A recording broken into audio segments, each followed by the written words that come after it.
Muito boa tarde a todas e a todos. Bom dia para os companheiros que estão no Brasil. Boa tarde para os companheiros que nos acompanham de Moçambique. Sejam todos bem-vindos a este segundo Fórum de Química Brasil-Moçambique. Hoje, dia 26, estaremos a discutir um pouco e perceber um pouco mais sobre a questão da quimiometria. Meu nome é Clara Armando, eu sou formadora no Instituto Agrário de Lixinga e estarei a moderar este painel. Estaremos com o professor Waldemiro Borges Neto e também com o Ademar Máquina. Eles são os nossos convidados para este fórum. Vamos começar a nossa sessão com o professor Waldemiro. Eu vou apresentando a eles à medida que vou chamando. Começamos com o professor Waldemiro. O professor Waldemiro, ele é graduado no curso de bacharelado em Química pela Universidade Federal de Goiás, em 1996.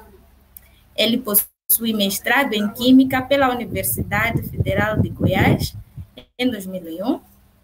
Possui doutorado em Química pela Universidade Estadual de Campinas, em 2005. Pós-doutorado em Química pela Universidade Federal de Minas Gerais, em 2007.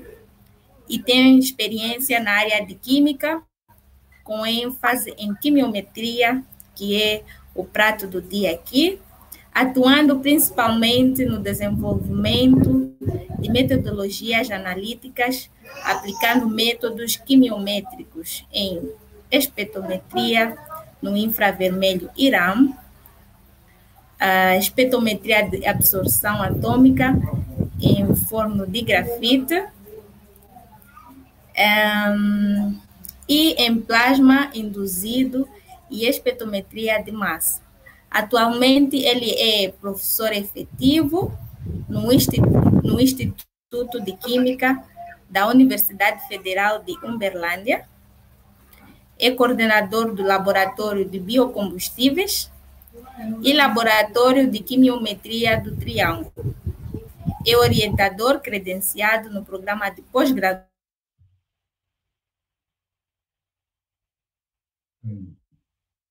nas redes de Rede de Pesquisa, Desenvolvimento e Inovação em Biocombustíveis de Minas Gerais e Rede Mineira de Química, e também bolsista Produtividade nível 2 no CNPq. Portanto, professor Waldemiro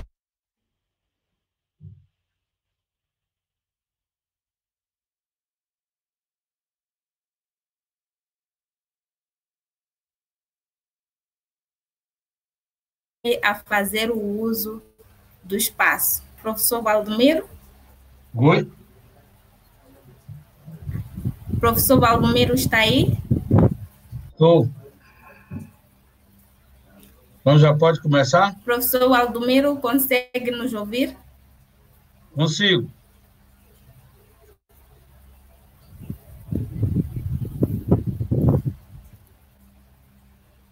Professor Waldemiro está com...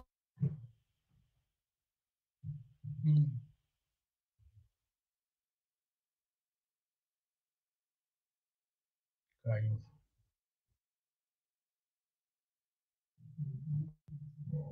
Hum?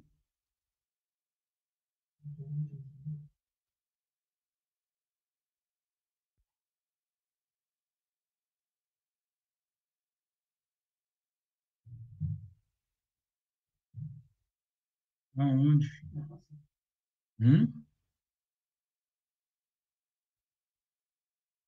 Fiz tudo.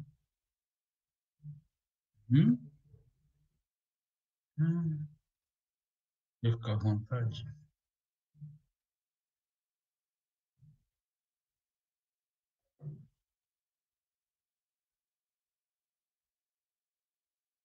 Raquel, Romero, a Clara teve um problema, você pode começar a palestra, tá bom? já pode, né? Já pode, tá Então, bom? então, bom dia para quem está aqui no Brasil, boa tarde para quem está em Moçambique. Vamos iniciar a nossa palestra, né? Hoje eu vou falar para vocês sobre o uso de quimiometria, então um pouco de uma introdução e alguns conceitos básicos de quimiometria.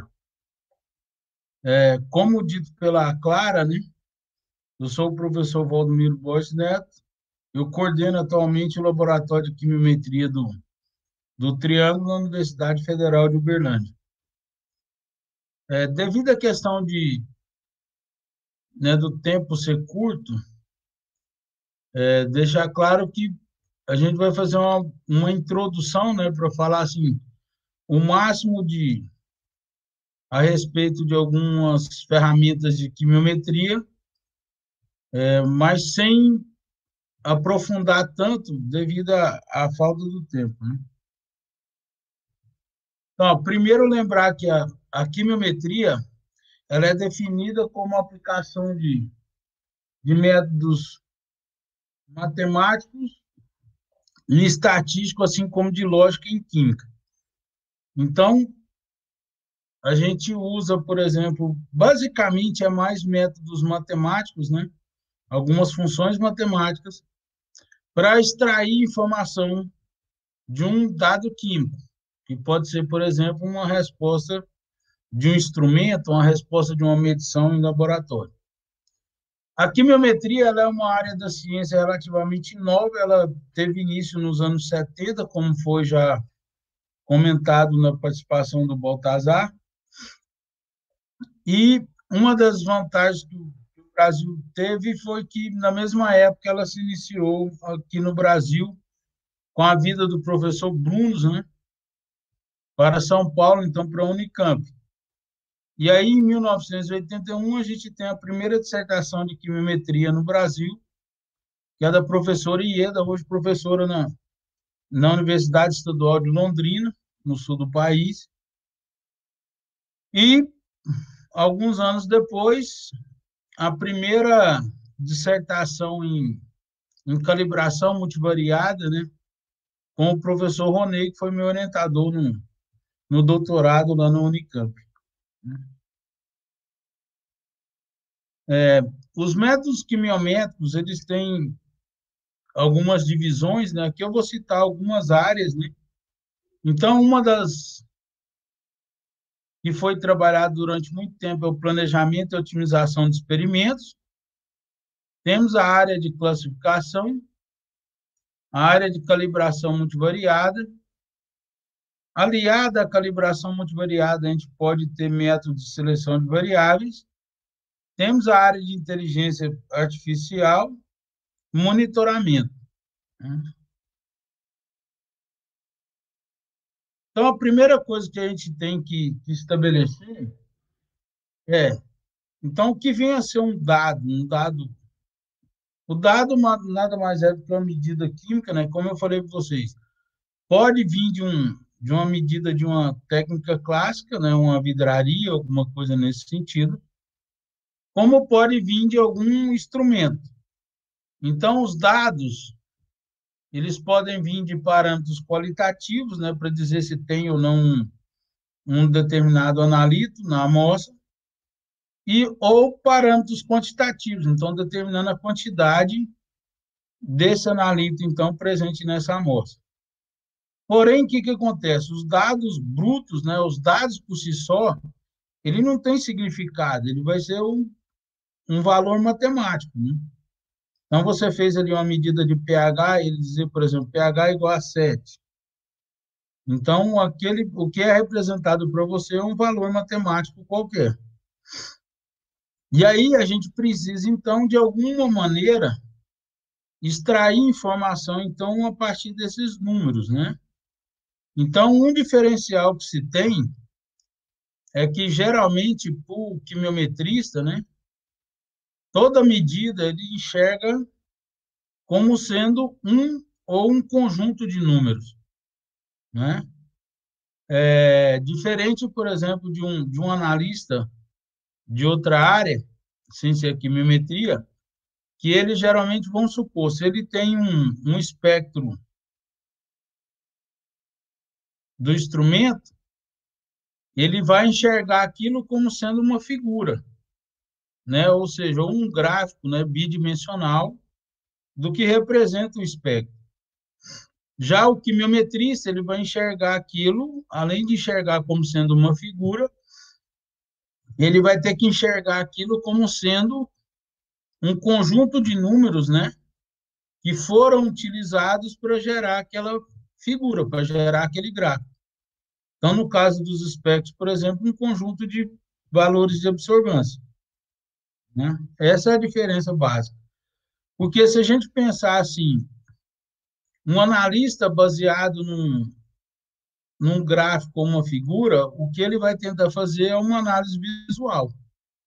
Porque, às vezes, devido à complexidade, né, o número de dados obtidos, não permite que o nosso cérebro interprete de maneira eficiente, né, somente esse gráfico que foi apresentado. Então, por isso que a gente precisa do auxílio da matemática, né, para extrair essa informação. Daí a gente fala que essa informação para a gente é o conhecimento que você vai adquirir desse sistema. Então, no primeiro momento, uma das coisas que nós temos que ter em mente seria quais os tipos de dados que podem ser obtidos, né? Uma das coisas que as pessoas confundem é imaginar que, por exemplo, a quimiometria ela só pode ser utilizada em análise multivariada. Então, é comum de você imaginar a quimiometria aliada a uma análise multivariada. Porém, ela pode ser também utilizada, né, em análise univariada. Na verdade, muitos de vocês já trabalharam com quimiometria, às vezes até sem saber, né? Um exemplo, lá quando você está na graduação, quando você constrói uma curva de calibração, você, lembre-se, uma curva de calibração é uma regressão, né, de preferência linear, de um conjunto de pontos.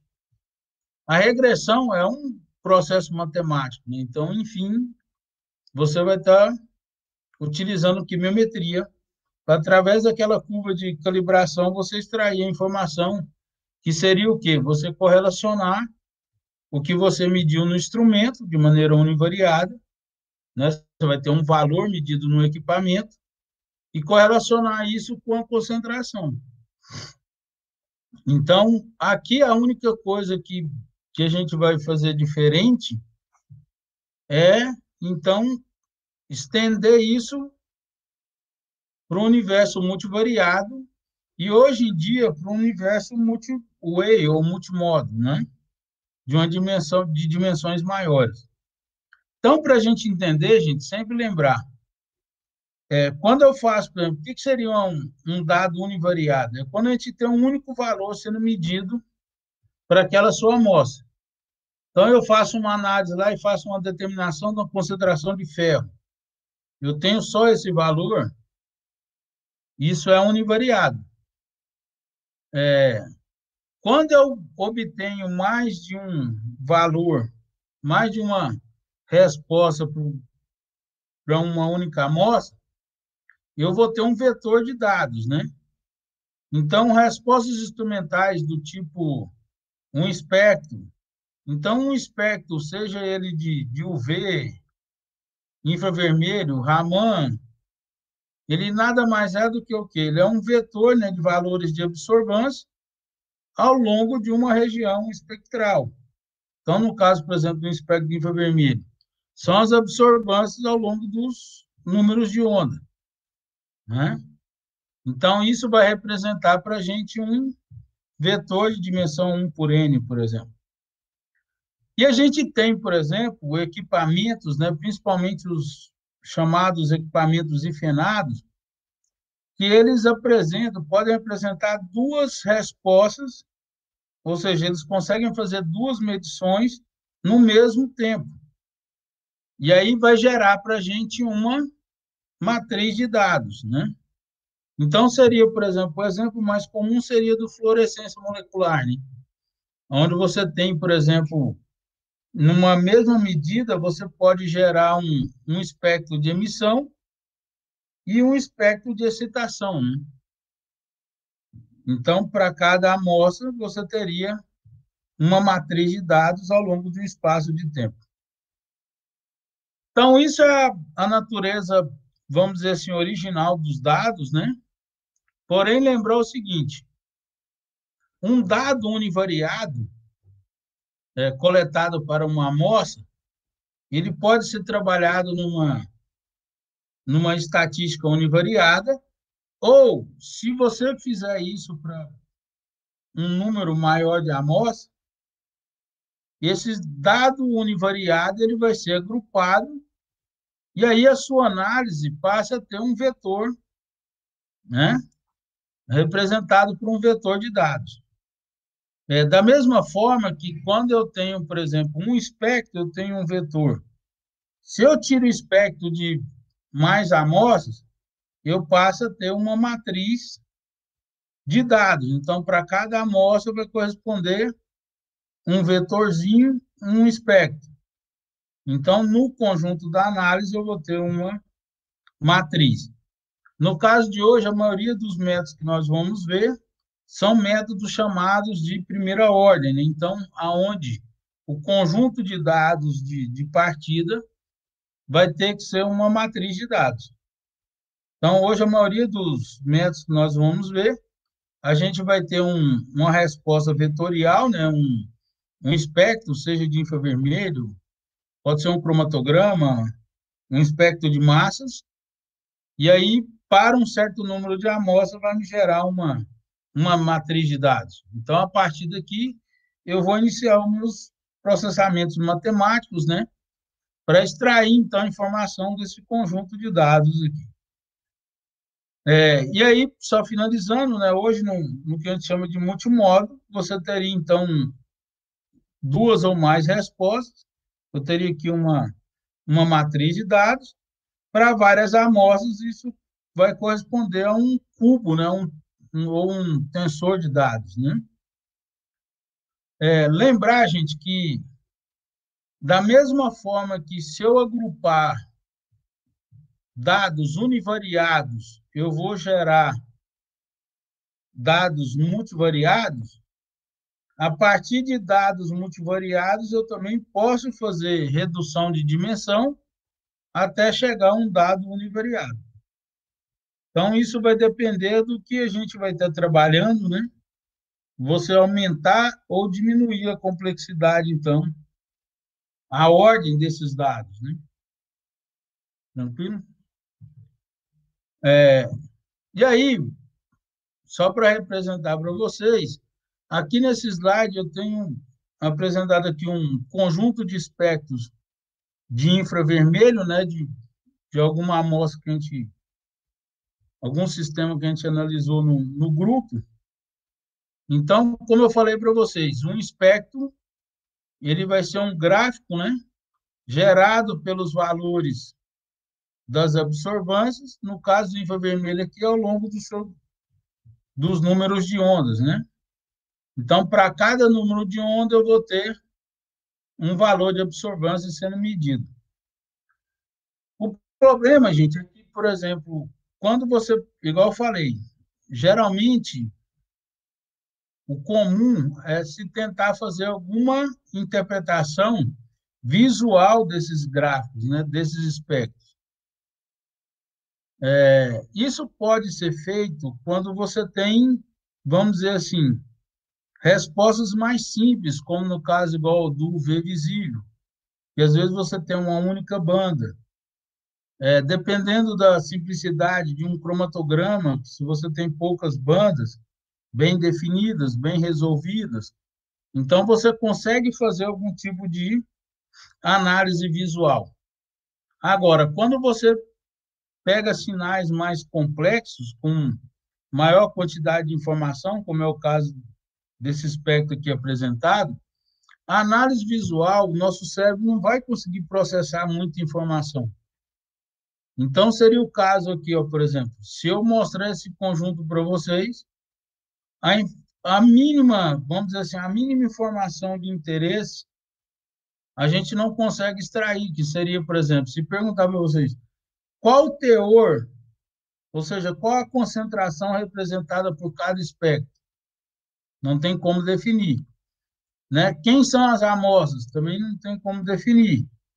Na verdade, não tem nem como você responder quantas amostras estão sendo representadas. Então, quantos espectros foram coletados, por exemplo, nesse caso, né? Então, você não tem muita informação, como extrair informação, porque o nosso cérebro só interpreta até a terceira dimensão, né? Então, no único espectro desse aqui, se eu tiver, por exemplo, 2.000 pontos, para vocês terem uma ideia, eu precisaria de aproximadamente 2.000 dimensões para enxergar toda a informação desse único espectro, né? Imagine aqui, se tiver 40, aqui, por exemplo, deve ter uns 40, 50 espectros, né? Então, nas regiões que são parecidas, ele é bem sobreposto. Em algumas regiões de variação, você nota alguma diferença, mas o que não é, às vezes, o suficiente para você fazer uma boa análise visual. Então, por isso que, nesses casos, né, você precisa da ferramenta matemática para converter, então, essa informação que você não consegue extrair visual numa outra informação que o seu cérebro consiga entender. Isso, gente, geralmente é feito através de métodos matemáticos que vão, entre aspas, né,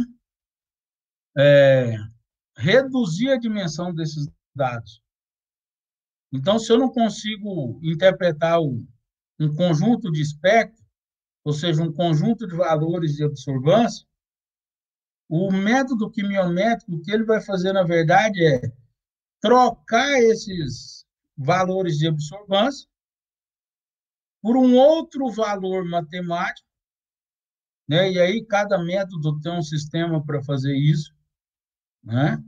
Então, ele vai trocar, então, essas variáveis originais, que são as absorvâncias registradas no instrumento, por um novo conjunto de variáveis, né? De preferência de menor dimensão, e contendo, de uma maneira ou outra, o máximo de informação que represente essas variáveis originais. Então, quando vocês pegarem algum trabalho que vê assim, o pesquisador construiu um modelo, vamos supor, um modelo PLS, utilizou 6 variáveis latentes. Então, significa que ele pegou esses 2.000 valores de absorvância para cada espectro aqui, ó, vão ser representados por essas 6 variáveis latentes. Então, ao invés de ter um espectro na dimensão, por exemplo, para cada espectro, numa dimensão de 1 por 2.000, você vai ter agora um perfil matemático numa dimensão 1 por 6. Então, você analisar visualmente 6 variáveis é muito mais simples do que essas 2.000. Então, com isso, por exemplo, se eu tenho 6, vamos pensar em termos de visualização. Com 6 variáveis, eu consigo, por exemplo, fazer um gráfico em 3 dimensões. Então, utilizar 3 dessas 6 variáveis, e aí a gente vai ter que escolher as melhores, para me representar um gráfico, onde, por exemplo, entre outras opções, essas 3 variáveis vão me dar, por exemplo, um ponto de localização dessa amostra no espaço tridimensional. Então, seria aquela coisa, é como se eu estivesse trocando visualmente a figura de um espectro, que é uma figura complexa, pela figura de um ponto visualizado no espaço tridimensional. para o nosso cérebro é muito mais fácil ele enxergar o que está acontecendo com um único ponto do que com 2.000 pontos, né, de cada espectro desse aqui. Então, basicamente, o que a maioria dos métodos quimiométricos tenta fazer é isso, é pegar um conjunto de dados complexos e converter em mais simples de interpretação. Então, o primeiro passo que a gente sempre faz é pegar o que foi medido, né, e converter isso numa matriz de dados, né, que geralmente é organizada. Em cada linha representa uma amostra, cada coluna a variável a ser medida. Eu vou iniciar, então, a parte de, vamos dizer assim, dos conceitos, né, e alguns exemplos de uma área que é muito utilizada dentro não só da química, né, mas como de outras ciências, que é a parte de planejamento e otimização de experimentos. Aqui, agora eu falei, eu não vou aprofundar, não tenho tempo para aprofundar, mas para vocês terem uma noção, né, de como é possível você otimizar um experimento, né, para ter uma resposta satisfatória de maneira multivariada, o que representa você ter uma qualidade, um número maior de informações sendo extraídas, né, e, porém, fazendo um número menor de experimentos. Por quê? Porque na análise, numa otimização, vamos dizer assim, univariada, você vai analisar cada variável. Então, suponhamos que você está querendo, num sistema lá, avaliar o efeito da temperatura e da pressão na sua resposta, né? Você, para otimizar isso, você vai pegar, por exemplo, a pressão, fixar ela num valor e variar os valores de temperatura. Encontrar a melhor condição de temperatura, fixa nessa condição e vai variar as condições de pressão.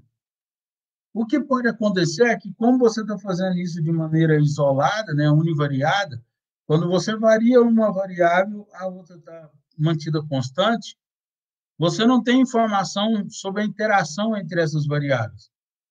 Então, em alguns casos, você pode encontrar uma resposta para cada uma dessas variáveis. Na hora que você atribui esses valores, o seu rendimento, né, cai.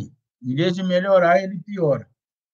Justamente porque pode ter efeito destrutivo, né, de concorrência entre essas variáveis.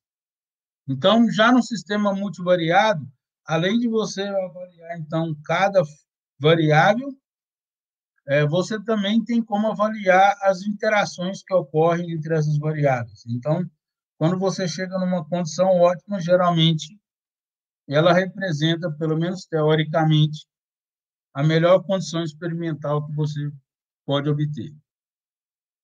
Então, para isso se usa os planejamentos, né? Geralmente, o mais utilizado, existe uma gama de planejamento, mas, assim, os mais utilizados, pelo menos aqui no Brasil, né? Os mais difundidos, são os planejamentos fatoriais, né? Os planejamentos fatoriais, eles são, vamos dizer assim, equações matemáticas, né, baseadas em determinadas geometrias.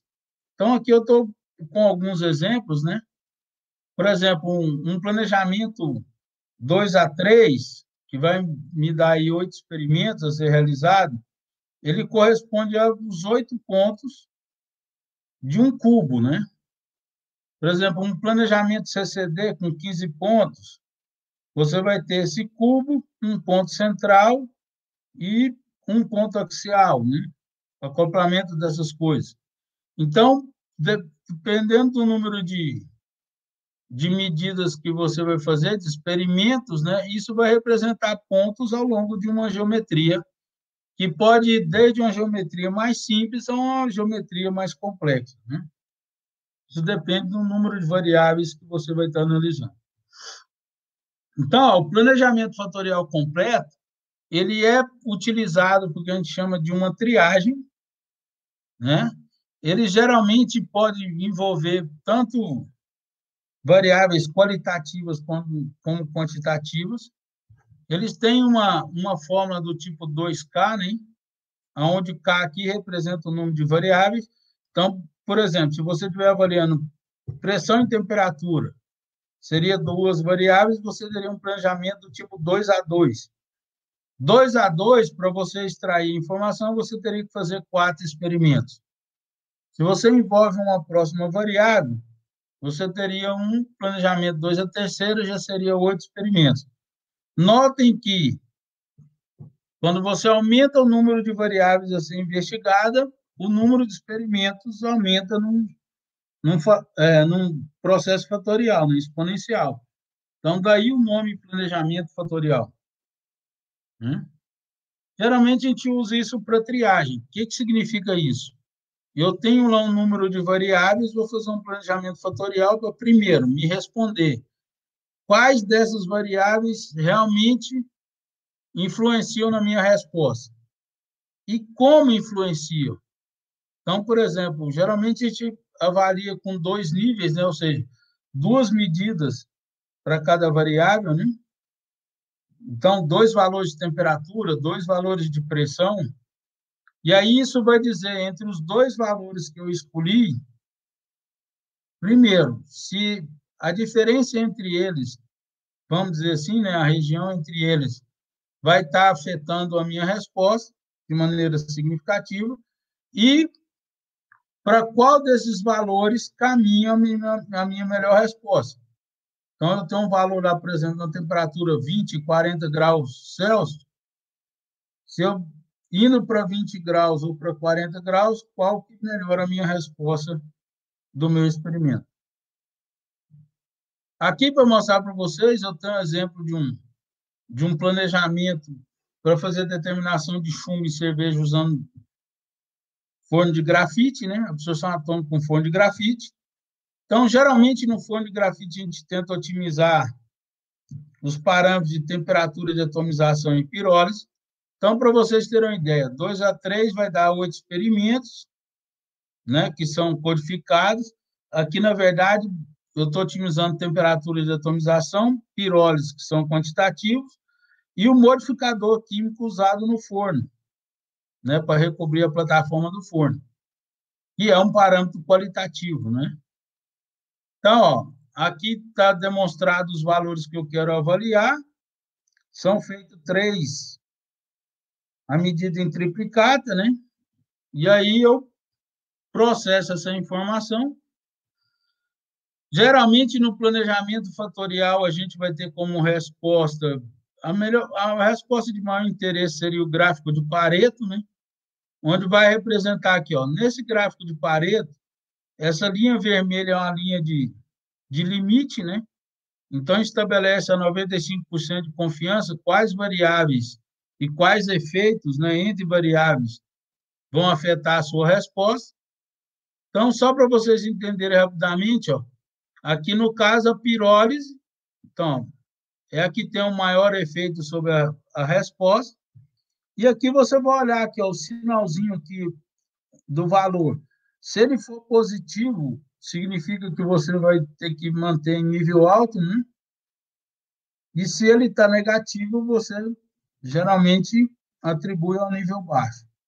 Então, aqui, por exemplo, a pirólise tem que ser mantida no nível baixo do planejamento que eu fiz. Então, isso é só para vocês terem uma ideia muito rápida, para lembrar, assim, num planejamento fatorial, por exemplo, é igual aqui, eu estou avaliando, né, a tendência de 3 variáveis com apenas 8 experimentos, né? Então, um número muito pequeno de experimentos.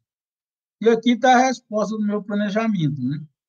Então, a região, as 3 variáveis afetam a minha resposta, de acordo com o gráfico de Pareto, e a temperatura de atomização de 2.000, pirólise 500 e o modificador irídio. Como é qualitativo, eu mantenho o irídio e vou fazer um novo planejamento, né, agora, em torno desses valores aqui, para eu descobrir a minha melhor condição experimental. Isso pode ser feito por um método de superfície de resposta, né? No meu caso, eu gosto de trabalhar, na maioria das vezes, com o CCD, né? O planejamento composto central.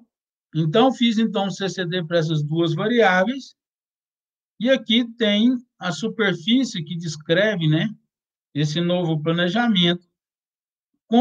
Aqui está dando uma função de máximo, onde você, derivando parcialmente cada uma das variáveis, você chega nessa condição de máximo aqui, ó, onde você tem, então, que a pirólise tem que ser de 1469 e a atomização de 2.579. Como o modificador lá foi definido como o irídio, então essas seriam as condições para se analisar esse chumbo, então, em amostra de serviço. Então, aqui, para vocês terem uma ideia, vai dar em torno de 13 experimentos. Então, 13 com mais 8, 21. Então, com 21 experimentos, né, 21 medidas, eu tenho o meu processo, por exemplo, otimizado, né, de maneira eficiente. Então, essa é a vantagem de um planejamento experimental. Através da superfície, o mapa de contorno, eu posso ter, por exemplo, outras informações, igual eu posso estabelecer aqui um teste de robustez, né, me dizendo, por exemplo, em quais condições aqui, como que a minha resposta vai decaindo ou melhorando, né? Isso é só para você ter uma ideia. Outra coisa que a gente trabalha é a parte de classificação. Então, a gente pode ter análise exploratória. Os métodos, vamos dizer assim, clássicos de análise exploratória é o HCA e o PCA. Então, só para vocês terem uma ideia, o HCA seria a análise hierárquica, né, de agrupamento, e o PCA, a análise por componentes principais. De maneira básica, é aquilo que eu falei para vocês. No caso do HCA, eu teria, por exemplo, as minhas variáveis da minha medida sendo trocada por valores de distância. Então, vamos supor, para cada espectro de cada amostra, eu vou calcular as distâncias, né, entre cada comprimento de onda para cada uma das amostras na matriz. E aí, esses valores de distância para cada amostra vai ser representado por um único valor de distância lá no final. Então, cada amostra é representada agora por esse valor de distância, ela pode ser plotada, né, num gráfico de 2 dimensões, né? Então, vai ser plotada aqui, ó, aonde essas amostras elas são agrupadas por hierarquia, ou seja, aquelas que têm, eu posso escolher, por exemplo, agrupar pelas que têm menores distâncias. Então, a cada duas, elas vão ser agrupadas, por exemplo. Então, suponhamos que eu tenho lá 40 amostras. Eles vão pegar as duas que estão mais próximas e representar num raminho desse aqui do dendrograma. E vai fazendo com as próximas até com que eu tenha todas as amostras aqui sendo representadas nesse gráfico. É um gráfico em 2 dimensões, onde você interpreta rapidamente, né? Então, aqui nesse caso aqui, ó, é um exemplo de amostras de água de coco analisada em CP. Então, tinha um grupo de alguns metais, né, sendo analisado, e ele queria fazer uma distinção entre a água de coco natural e as industrializadas. Então, aqui, ó, como você pode ver, depois de feito o HCA, né, aqui em azul está representadas as amostras naturais, a vermelhas industrializadas, e uma separação aqui nesse ponto aqui, ó, né?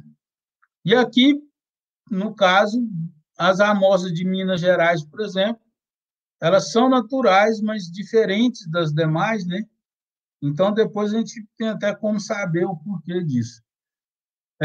Então, aqui a gente tem o HCA, que é um dendrograma, e a PCA, que é você representar, então, quando você troca essas variáveis, cada amostra sua é representada por um ponto no espaço n-dimensional, né? Então, através desses pontos, você vai ver aqueles que estão mais próximos representam amostras de uma mesma classe, E aí vai ter regiões aqui onde você consegue, então, separar essas classes, ou seja, definir a diferença entre essas amostras. Então, aqui, ó, num gráfico com 3 componentes, né, 3 variáveis, você consegue distinguir aqui, ó, nessa região, as naturais das industrializadas, e aqui em cima, as de Minas Gerais das demais. Depois a gente pode, no caso do PCA, avaliar os pesos, né, para ver, eu ainda consigo extrair informação de quais variáveis estão me permitindo fazer essa separação. Então, aqui no caso, é um exemplo de uma análise de espectrometria de massas, né, onde, através dos pesos, eu posso verificar, por exemplo, quais vão ser os picos de razão massa-carga, né, que me identificam um determinado sistema.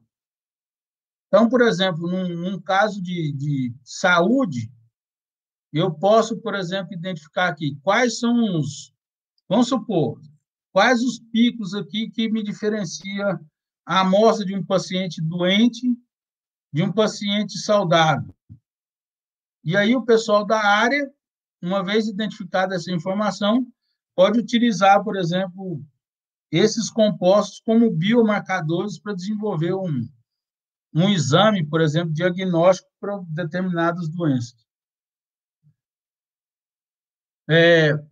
Os métodos de classificação são métodos, então, supervisionados, né? Então, a diferença entre eles e o HCA e PCA, que são os de análise exploratória, é que na análise exploratória eu não posso fazer previsão de novas amostras.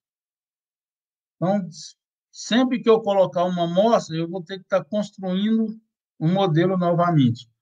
Aqui na classificação, não, eles são supervisionados. Então, eu vou construir um modelo com um grupo de amostras que vai servir de informação e eu posso inserir um conjunto de amostras testes, né, aonde, baseado no perfil das variáveis, ele vai me dizer se aquela amostra pertence ou não a determinados grupos, né, já que você conheceu essa informação. Os mais utilizados, assim, os clássicos seriam o KNN e o SINCA, né? Então, o KNN é baseado em cálculo de distância, o SINCA em hipervolumes espectrais. Agora, atualmente, um dos mais utilizados é a análise de discriminância por quadrados mínimos parciais, o PLSDA. Então, como que ele funciona basicamente? Eu teria aqui uma matriz com os meus, por exemplo, um conjunto de espectros, e aí eu vou criar um vetor, né, dizendo para ele, por exemplo, esses aqui são amostras que eu conheço, né?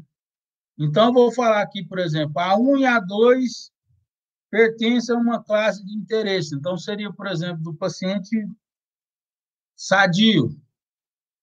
Aí, vou lá no vetor Y e atribuo para ele o valor 1.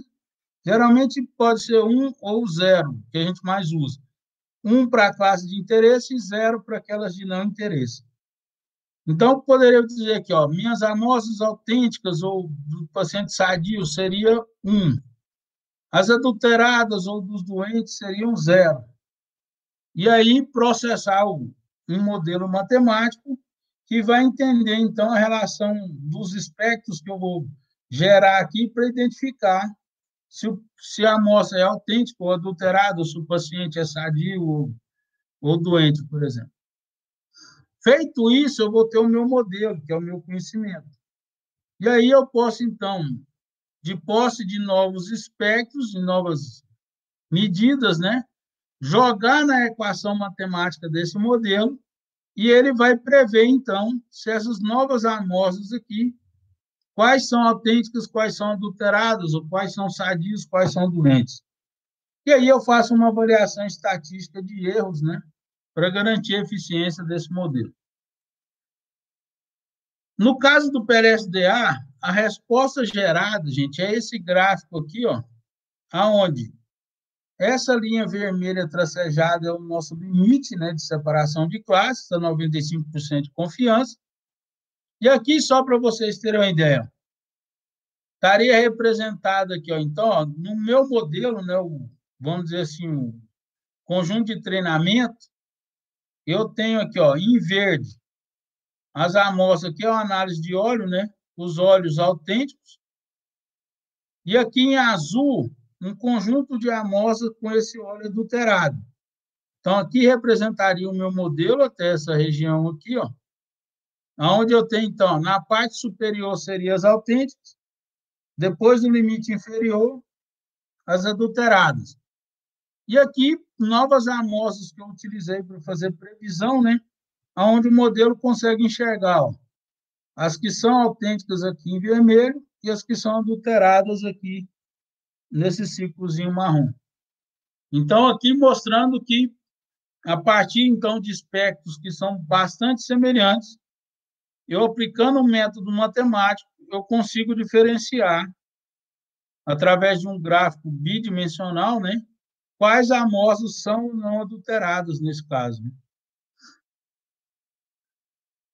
E hoje em dia, só que o que acontece? Esse tipo de classificação, vamos dizer assim, eu posso, dependendo da semelhança entre as amostras, ou diferença entre os espectros, né, os perfis do sinal utilizado, eu posso ter ocorrência de classificações errôneas, né, de alguma outra amostra em concentração menor, geralmente, onde elas ficam muito próximas aqui do limite, né, e pode ocorrer classificações erradas. Então, ocorreu os famosos chamados falsos positivos ou falsos negativos, né? Então, hoje em dia, uma coisa que está se utilizando muito para resolver isso são classificações chamadas one class, ou seja, de classe única, aonde você, na verdade, ao invés de você criar um modelo para enxergar duas ou mais classes, você vai criar um modelo onde o alvo dele é uma única classe de interesse. Então, esses modelos, dificilmente eles vão ter essas classificações erradas de falso positivo e falso negativo, uma vez que ele vai estar só tendo que enxergar uma única classe, e se não é daquela classe, não vai interessar para o modelo. Então, seria tipo assim, ó, se eu fizer naquele exemplo anterior, estou querendo verificar a amostra de óleo autêntica, eu vou modelar para os óleos autênticos. Qualquer conjunto de amostra que eu colocar depois, ele vai verificar se é autêntico ou não.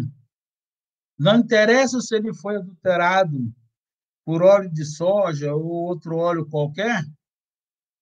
No caso anterior, se eu estou fazendo um modelo, por exemplo, para ver adulteração com óleo de soja, ele só vai enxergar o autêntico e o adulterado com óleo de soja. Se eu adulterar, por exemplo, com óleo de girassol, naquele modelo anterior já não vê. Agora, nesse caso aqui, eu vou estar modelando, por exemplo, para os óleos autênticos. Qualquer que seja a adulteração que a pessoa fizer, seja com óleo de soja, girassol, milho, qualquer outro, ele vai dar como sendo adulterado. Não interessa a natureza do adulterante. Essa é a vantagem dos métodos One Class. E o que a gente trabalha hoje mais é o DD5. Então, só para mostrar para vocês. O gráfico gerado é esse aqui, ó. Então, ó, na parte de treinamento, né, a construção do modelo, é igual eu falei, eu vou inserir apenas as amostras de interesse. Então, naquele exemplo passado, né, apenas as autênticas, e ele vai estabelecer limites matemáticos que definam essa classe de amostra. E aí, na parte de teste, né, quando eu inserir novas amostras, então eu vou ter aqui, ó, as amostras que forem autênticas vai ficar aqui dentro do limite da classe, e aquelas que forem adulteradas com qualquer adulterante vão estar fora desse limite. Então, assim, é uma maneira de classificação muito eficiente. A calibração seria para você quantificar as espécies, né? Então, ó, o método mais utilizado é o PLS. Então, você vai ter um conjunto de espectro, um conjunto de concentrações, um novo conjunto de espectro e a função matemática gerada vai prever essa.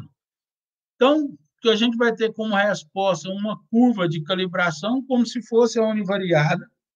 A única diferença é que você usou para a relação um dado multivariado, né, um espectro, e não um ponto, para correlacionar com a concentração. E aí eu tenho um número maior de medições, né?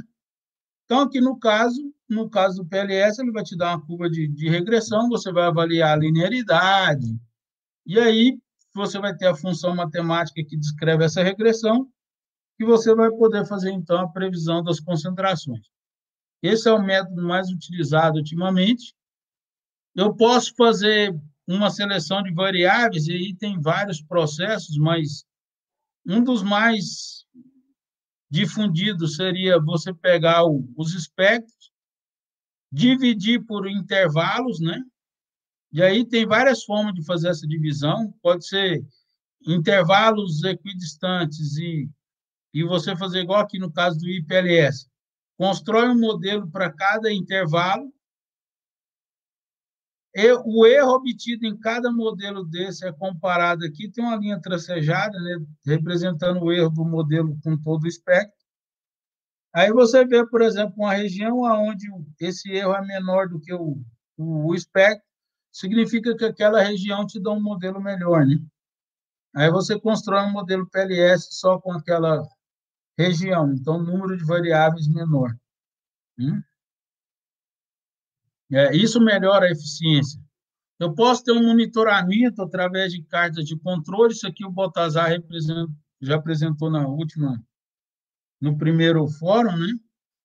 Então, o princípio da carta, gente, é imaginar o seguinte: todo sinal medido, analítico, ele é composto pelo sinal do analito, o sinal da matriz e o sinal do ruído do instrumento, né?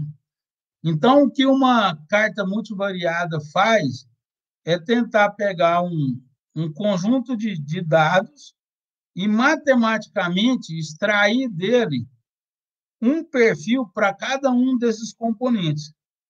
Então, a partir do espectro aqui, ele vai tentar criar um perfil dentro do espectro que é referente ao analito, a matriz ou ao resíduo, o ruído instrumental. Se ele conseguir fazer essa decomposição do sinal, para cada um deles aqui, você pode criar uma carga de controle, né, que vai monitorar o comportamento desses componentes. Então, o que a gente tem é isso. Ó. Uma das maneiras de fazer isso é com o NAS, né? Isso é um método matemático. Então, eu botei aqui, para o perfil então, do analito, uma carga de controle para monitorar com 2 limites. Então, se as amostras, vamos supor que eu estou avaliando teor de biodiesel em diesel. Então, as amostras com teor de biodiesel dentro do controle, onde a quantidade de diesel está ok, vai aparecer aqui dentro desses 2 limites.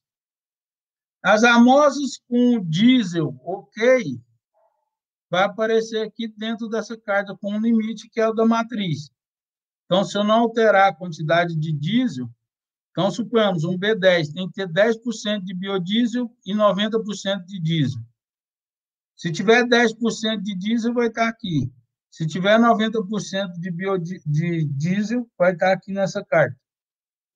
Se eu alterar minimamente isso aqui, o ruído do espectro vai estabelecer aqui. Então, sinais muito pequenos que correspondem ao nível do ruído vai estar dentro do controle. Isso quer dizer o quê? Se eu fizer uma adulteração com uma concentração muito pequena, o menor sinal a ser medido vai ser interpretado como acima do ruído. E ele vai sair nessa carta. Então, aqui seria o exemplo, né, de uma qualidade de biodiesel, aqui mostrando. Ó. Então, nessa parte são as amostras que estão no controle. Aqui, ó, são amostras que estão com a concentração de biodiesel abaixo do estabelecido, que na época era 7%, e as que estão acima de 7%. Então, note que tanto acima quanto abaixo, elas vão estar fora do limite. Aqui, ó, se ela sair do limite em pelo menos uma das 3 cartas, já é o suficiente para eu dizer que essa amostra está não conforme. E hoje em dia, para a gente já caminhar para o encerramento, né, temos análise de dados de alta dimensão. Eu posso ter dados, por exemplo, de conjunto de dados de grande ordem, né? Por exemplo, vamos supor que eu faça uma análise aí de 10 mil amostras. Então, é um conjunto muito alto com processamento matemático mais simples, né? Então, esses são dados de ordem muito... que a gente chama de dados de ordem superior. Ou ter uma informação que me gere essa mesma ordem superior a nível da origem do dado, que é o caso, por exemplo, das imagens. Então, uma imagem, hoje os equipamentos registram, no caso, por exemplo, igual lá, eu posso ter um infravermelho acoplado a um microscópio. Então, uma imagem nada mais é do que um conjunto de pixels, né? Então, para cada amostra lá analisada, eu vou ter 2 ou mais valores, né, de pixels sendo registrados. Esses pixels, 2 vai me gerar uma matriz, então, para várias amostras, eu passo a ter um tensor de dados. Hoje em dia, isso pode ser processado matematicamente, né? E aí, você lembrar, ó, numa imagem, por exemplo, de espectroscopia de imagem, então, eu fui lá, comprei esse microscópio, que é um infravermelho. Em cada pixel desse meu tensor, vai estar representando 2 espectros, né, que foram coletados por aquela amostra. Então, se eu analiso, por exemplo, a superfície de um comprimido, né, a cada ponto dele eu vou ter informação, por exemplo, de 2 espectros, né? Então, pontualmente aqui nesse vetor, eu tenho uma grande quantidade de espectros que podem ser processados, né, para extrair a informação. Então, uma das formas de fazer isso é através do PCA, aonde você, então, vai pegar essas imagens, decompor, e aí, quando eu faço o processamento matemático, na matriz de scores, né, que é o que o PCA gera, os scores e os pesos, pelos scores eu posso gerar um mapa, né, de imagem desses pontos, aonde aí eu posso avaliar aqui, né, como que é a complexidade da distribuição. Então, eu posso ver, por exemplo, que essa região em vermelho pode estar representando um analito de interesse, um fármaco. Aqui, por exemplo, nessa outra região pode ser um recipiente, um contaminante ou coisa desse tipo. E aqui nos pesos eu posso ver perfis, né, para cada uma dessas espécies. Então, é como se eu tentasse identificar qual seria, por exemplo, o espectro, né, para cada uma dessas espécies sendo representada aqui. Isso pode me dar informação, por exemplo, igual eu falei, numa análise de um medicamento, eu posso usar a imagem e modelagem para verificar como que está sendo distribuídos os componentes dentro desse comprimido, né? Então, aqui para vocês verem, ó, com 20% do princípio ativo, 40%, 60%, 80%, veja que a distribuição dos componentes elas são diferentes. Isso pode ser utilizado, gente, para verificar, por exemplo, no caso de alguns comprimidos, né, se a distribuição, por exemplo, do princípio ativo está sendo homogênea. Porque, geralmente, às vezes, a pessoa vai tomar um comprimido em dose menor, ela divide esse comprimido, né? Então, isso tem que estar mais ou menos homogêneo, coisa do tipo. Uma outra forma de se fazer isso é utilizando o MCR, né?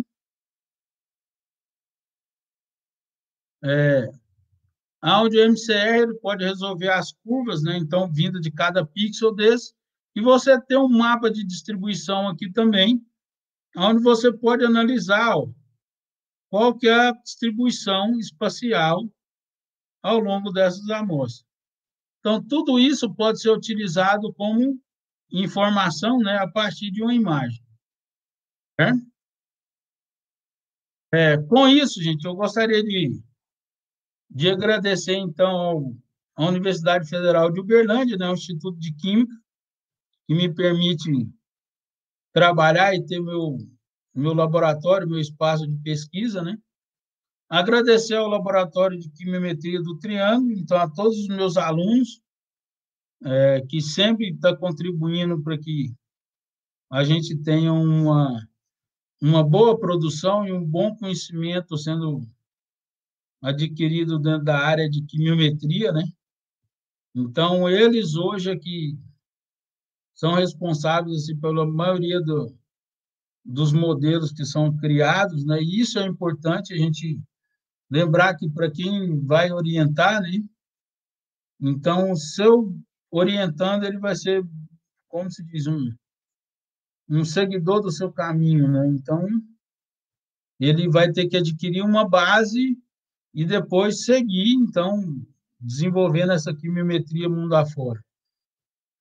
Aqui agradecer a interação, né, que existe em alguns casos, entre Moçambique e o Brasil. Então, destacar aqui, por exemplo, dentro do meu grupo, né, eu tive o prazer de orientar o primeiro aluno de Moçambique em pós-graduação no Instituto de Química, né, que foi o Sarmento, hoje terminou o doutorado em Portugal. E depois dele teve o Baltazar, o Ademar, que hoje vai apresentar daqui a pouco. Então, que isso foi uma experiência muito boa, tanto para mim quanto para o grupo, né? São trocas de informações, de cultura, o que enriquece não a parte, além da parte científica, né, até a parte cultural, além da amizade que a gente adquiriu ao longo do tempo, né? Então, ao longo desses anos, já são aí 6 anos, né, de convivência com moçambicanos. Além da química, eu tive o prazer de conviver com alguns outros moçambicanos de outras áreas, o Reginaldo, da geografia, Maíssa e tantos outros. E outros alunos até no Instituto de Química, né, o Afonso, o Ivo, o Domingos, que já passou por aqui.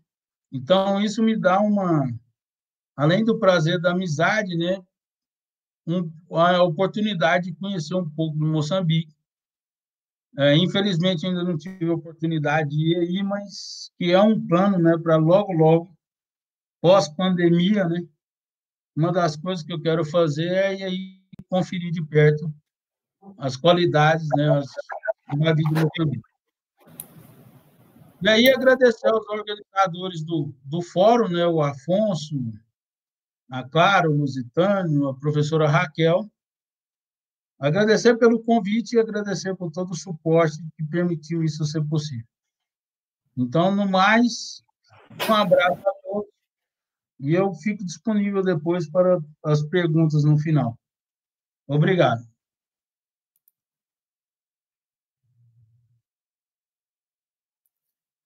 Muito obrigado, professor, pela excelente apresentação. É sempre uma oportunidade